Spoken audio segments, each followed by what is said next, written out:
Il est 3 heures du matin et ton cœur bat beaucoup trop vite pour que tu puisses te rendormir.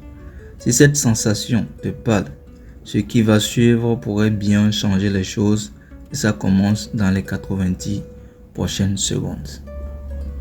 Il y a quelques années, un jeune cadre parisien part en voyage au Japon, complètement épuisé par le rythme et le stress de son travail. 3 semaines avant son départ, à peine, il avait vécu sa toute première crise d'angoisse en pleine réunion. Depuis, il ne dort plus. Et c'est un peu dans l'espoir de souffler qu'il a réservé ce vol pour Kyoto, sans se douter que ce voyage allait changer sa vie. Un matin, dans la cour d'un temple, il croise un moine âgé qui s'approche de lui et lui dit simplement, sans détour, « Tu respires comme quelqu'un qui a peur ».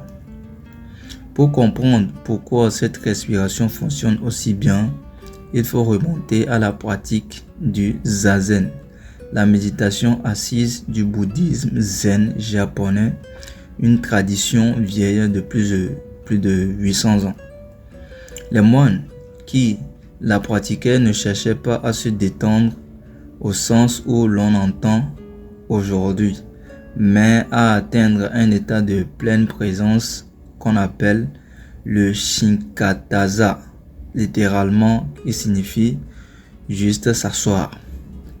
Quand l'ancienneté monte, c'est ton système nerveux sympathique qui prend le relais et il te fait basculer dans un mode combat ou fuite. Le cœur qui s'accélère, la respiration qui se raccourcit, les muscles qui se tendent. Le problème, c'est que ton corps réagit exactement de la même façon face à un email stressant que face à un vrai danger.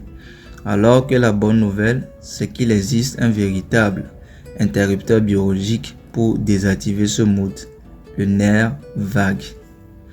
La technique que ce moine lui a transmise s'appelle la respiration en 4 temps, une variante du zazen pensée spécifiquement pour désamorcer les crises d'angoisse aiguë. Tu commences par inspirer lentement par le nez pendant 4 secondes en laissant ton ventre se gonfler plutôt que ta poitrine, puis tu retiens simplement ta respiration pendant 4 secondes sans forcer. Ensuite, tu expires très lentement par la bouche pendant 6 secondes, ce qui est sans doute l'étape la plus importante du cycle avant de rester en pause 2 secondes et de recommencer tranquillement. Si ce rythme fonctionne aussi bien, c'est parce qu'une expiration plus longue que l'inspiration vient directement stimuler le nerf vague qui envoie alors un signal clair à ton cerveau. On est en sécurité, tu peux redescendre. Il te suffit de répéter ce cycle 5 fois de suite.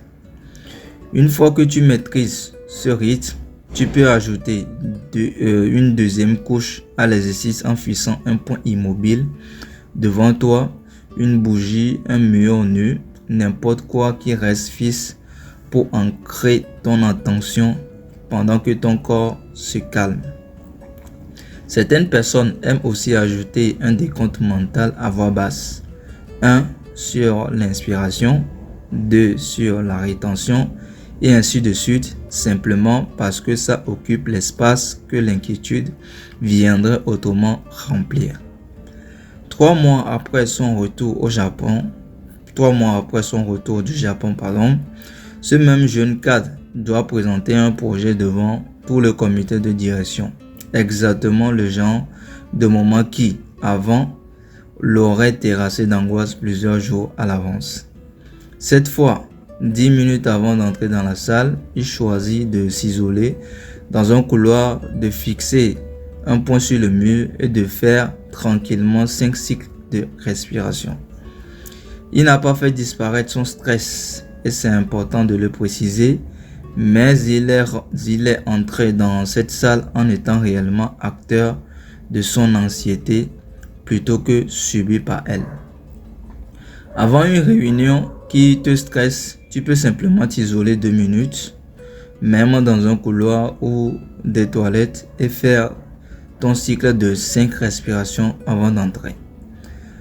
Avant un examen, tu peux pratiquer une première fois la veille pour habituer ton corps à ce rythme, puis refaire un cycle d'environ 10 minutes avant d'entrer en salle. Et pendant une conversation qui devient difficile, une version plus discrète suffit largement. Personne autour de toi ne remarquera rien, mais ton système nerveux, lui, va réagir. La première erreur qui revient souvent, c'est d'attendre d'être en pleine crise pour essayer cette technique pour la toute première fois, alors qu'elle doit d'abord être pratiquée à froid. La deuxième, c'est de vouloir forcer la rétention de 4 secondes coûte que coûte. Si elle te gêne, il vaut largement mieux la raccourcir à 2 secondes plutôt que de te crisper. Et la troisième erreur, c'est de juger sa propre pratique. Certains jours, le mental reste agité malgré tous les efforts. Et ce n'est absolument pas un échec de ta part. Pour résumer tout ça simplement, tu inspires 4 secondes, tu retiens 4 secondes, tu expires 6 secondes, tu fais une pause de 2 secondes et tu répètes ce cycle 5 fois en te souvenant de pratiquer régulièrement à froid, pas seulement au moment de la crise. Alors dis-moi, à quel moment précis de ta semaine tu comptes essayer cette technique pour la première fois? Et si cette histoire t'a parlé, n'hésite pas à t'abonner pour découvrir d'autres pratiques venues d'ailleurs. À la prochaine.